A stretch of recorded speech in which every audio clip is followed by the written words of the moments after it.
Hello everyone, आज है 22 दिसंबर और आज इस वीडियो में हम बात करने जा रहे हैं इजी ट्रिप प्लानर्स या फिर इज माई ट्रिप कह लो इसे। 16 रुपये पर ट्रेड कर रहा है ये। 2.5% का फॉल यहाँ पर हमें फ्राइडे को देखने को मिला था और एक महीने में अगर हम देखें तो 1% की तेज़ी भी है। तो वो ग्राफ इंटरेस्टिंग है। तेज़ी आई उतना ही मेजर फॉल आया, तेज़ी आई फॉल आया, तेज़ी आई फॉल आया, जहाँ था वहीं पर आ गया।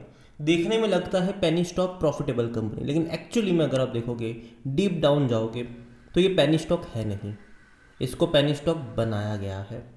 बात करेंगे वीडियो में इसके बारे में, लेकिन उससे पहले अगर आपने अभी तक चैनल को सब्सक्राइब नहीं किया है तो प्लीज़ अभी इसे सब्सक्राइब कर लीजिए, क्योंकि आगे भी बहुत सारी वीडियोज़ हैं जो आपको काफ़ी ज़्यादा हेल्प करेंगे।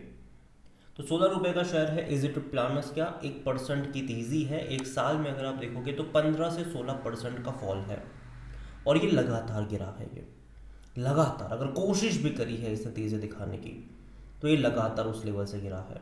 अगर आप 5 साल का ग्राफ देखोगे तब तो हालत बद से बदतर है। यहाँ पर ये जो आप एक शार्प डिक्लाइन देख रहे हो, ये एक्चुअली इसने बोनस भी दिया था, स्प्लिट भी हुआ था, उसके चलते है ये। और अगेन मैं कह दूँ, देखने में 16 रुपये का है लेकिन एक्चुअली में 500-600 रुपये का वैल्यू है इसका। ठीक है, यहाँ पर हाल फिलहाल में अपडेट भी आई थी कि इजी माई ट्रिप ने OLX इंडिया के साथ पार्टनर करा है to offer a travel services, जो कि अगेन अच्छी बात है। देखो, जितनी कंपनी के साथ ये लोग टाइप करेंगे उनके लिए ही अच्छा है। ठीक है, कोलोब्रेशन कर रहे हैं ये। और OLX की अगर हम बात करें तो 35 मिलियन मंथली एक्टिव यूजर्स हैं इनके, और जिससे कहीं ना कहीं जो फ्लाइट टिकट्स हो गई, होटल बुकिंग हो गई, हॉलीडे पैकेजेस हो गया, वो बेचने में इनको और आसानी हो गई यहाँ पर।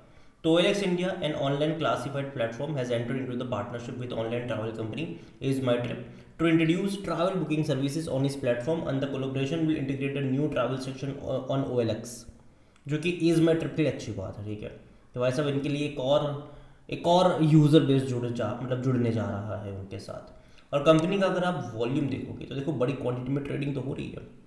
1.5 करोड़ के आसपास का शेयर हमें यहाँ पर फ्राइडे को ट्रेड होते नजर आए। और कंपनी का अगर आप ऑल टाइम हाई देखो वो 36 रुपये, अगेन मैं कह दूँ 36 रुपये से कई ऊपर ट्रेड कर चुका है ये शेयर। लो 5 रुपये, अगेन कह दूँ कभी नहीं गया इस लेवल पर। ये एडजस्टेड प्राइस है इसका, क्योंकि इसने बोनस और स्प्लिट के ज़रिए अपने प्राइस को, मतलब शेयर प्राइस को पेनी स्टॉक बना के रखा हुआ है। यहाँ पर मार्केट कैप देखिए तो 5,735 करोड़ के आसपास का इसका मार्केट कैप भी देखने को मिल रहा है। और कंपनी अगर आप देखो तो इनके वॉल्यूम्स भी ज़्यादा है, उसमें कोई शक नहीं है। ठीक है, और कंपनी का जो 52 वीक्स हाई भी अगर आप देखोगे अभी हाल से, मतलब हाल फिलहाल में, तो वो 27 रुपये का है। लो 14 रुपये, अगेन कह दूँ ये एडजस्टेड प्राइस है बोनस के बाद का।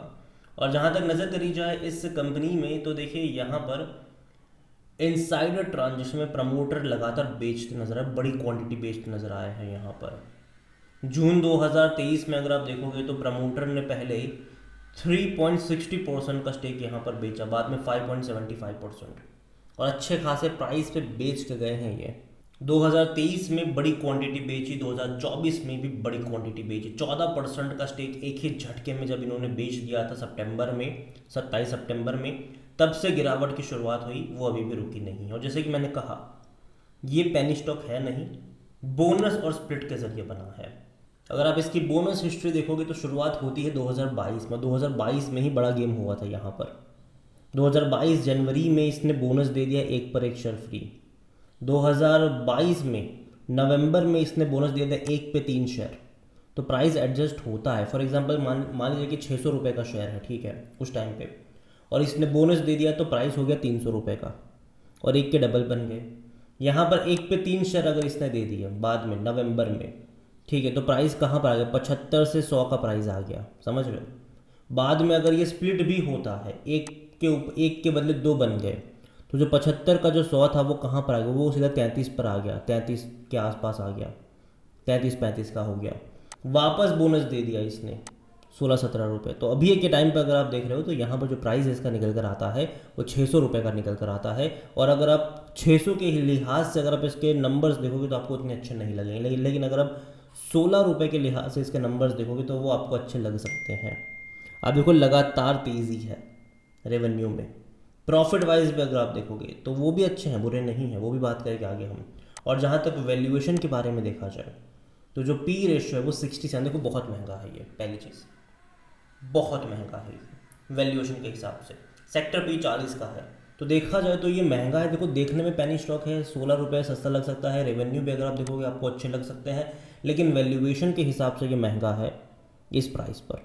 150 करोड़ के आसपास का रेवेन्यू रहा है इनका, प्रॉफिट तकरीबन 25-26 करोड़ का है, जो कि कम है क्योंकि इससे पहले, क्योंकि पिछले साल इनका जो प्रॉफिट था वो 47 करोड़ का था, तो प्रॉफिट कम हुआ, जबकि रेवेन्यू बढ़े थोड़े बहुत, 145 करोड़ का ही इनका रेवेन्यू था, तो उतना ज़्यादा भी नहीं बढ़ा है एक साल के अंदर। तो रेवेन्यू सितंबर का मेरे हिसाब से कम रहा, प्रॉफिट भी इनका कम रहा, नंबर उतने अच्छे नहीं रहे। और दूसरी बात यहाँ पर देखो, जो भी बीच में हुआ है वो सिर्फ और सिर्फ बोनस के चलते ही आपको यहाँ पर मोमेंटम बनते नजर आए हैं, बाद में अगर आप देखोगे तो गिरावट देखने को मिल जाती है यहाँ पर। और कंपनी इस चीज़ को जानती है कि देखो, और इस जिस स्पेस में कंपनी, जिस सेक्टर में कंपनी बिलोंग करती है, वहाँ पर कंपटीशन बहुत ज़्यादा है। अगर आप देखोगे तो भैया मेक माई ट्रिप है, गो आई बीबो है, इसके अलावा अगर आप देखो अदानी भी एंट्री कर चुके हैं यहाँ पर, इसके अलावा और छोटे मोटे बहुत सारे प्लेयर्स हैं, बहुत सारे प्लेयर्स हैं, रीजनल डोमेस्टिक बहुत सारे प्लेयर्स हैं, कल को जोमेटो भी एंट्री कर सकता है, ठीक है। तो ये चीज़ें ज़रूर है, कंपटीशन बहुत ज़्यादा रहेगी, पेटीएम भी यहाँ पर है, बहुत सारे प्लेयर्स आप कह सकते हो, तो मार्जिन बहुत छोटे हो जाते हैं इस कंपनी के लिए। और दूसरी बात ये कि आज के टाइम पर हर कोई जो है फ़्लाइट टिकट अगर बुक करता है, अगर हॉलीडे पैकेज बुक करता है, वो कंपेयर करके बुक करता है, अगर उसको किसी और प्लेटफॉर्म पर अच्छी डील मतलब मिल जाती है तो वो वहीं से बुक कर लेता है, तो वो चीज़ें भी है। और कंपनी इस चीज़ को जानती है कि मार्जिन उतना रैपिडली ग्रोथ नहीं हो पाएगा, तो कंपनी कर क्या रही है, कंपनी अलग अलग सेक्टर में एंट्री कर रही है। जब अयोध्या में राम मंदिर का इनोग्रेशन हुआ था तब इन्होंने कहा था कि अयोध्या में ये लोग 5 स्टार होटल बनाएंगे, ठीक है, और तेज़ी आई थी उस चलते, मैंने तब भी कहा था कि नहीं, बाद में गिरावट भी आ जाएगी, और बाद में गिरावट देखने को मिली भी थी हमें। उसके बाद इन्होंने कहा था कि भैया कंपनी जो है वो इलेक्ट्रिक बस बनाने वाली है, और तेज़ी आई उसके चलते।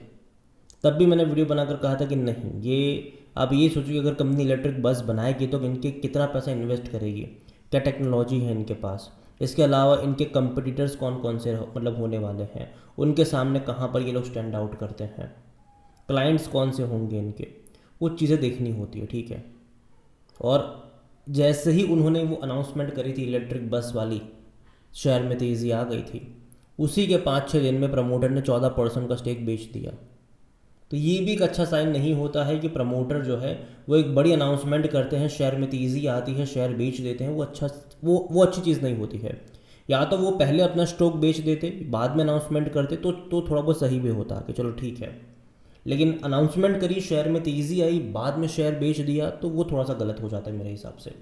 और जहाँ तक शेयर होल्डिंग के बारे में अगर हम बात करें तो प्रमोटर की जो होल्डिंग है वो 50.38% की हो चुकी है, जो कि लगातार बेच रहे हैं प्रमोटर्स।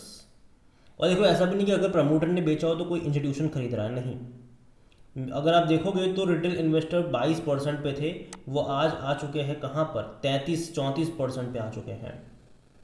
जो इंस्टीट्यूशंस हैं वो उतनी बड़ी क्वांटिटी नहीं खरीद रहे हैं।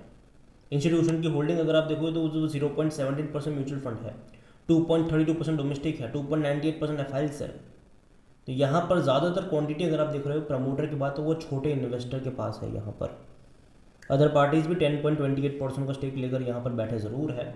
ओवरऑल अगर मैं बात करने जाऊँ ईज माई ट्रिप के बारे में, देखो कंपनी जो है मेरे हिसाब से कंपटीशन बहुत ज़्यादा है, जो अलग अलग वेंचर्स कंपनी करने की कोशिश कर रही है, इन्वेस्टमेंट जो करने की कोशिश कर रही है, चाहे वो होटल बिजनेस में हो या फिर इलेक्ट्रिक बस में हो, वो देखना रहेगा कि कंपनी वहाँ पर कैसा परफॉर्म करती है। लेकिन अभी के लिए अगर आप ग्राफ देख रहे हो तो वो लगातार डिक्लाइन वाला ही है।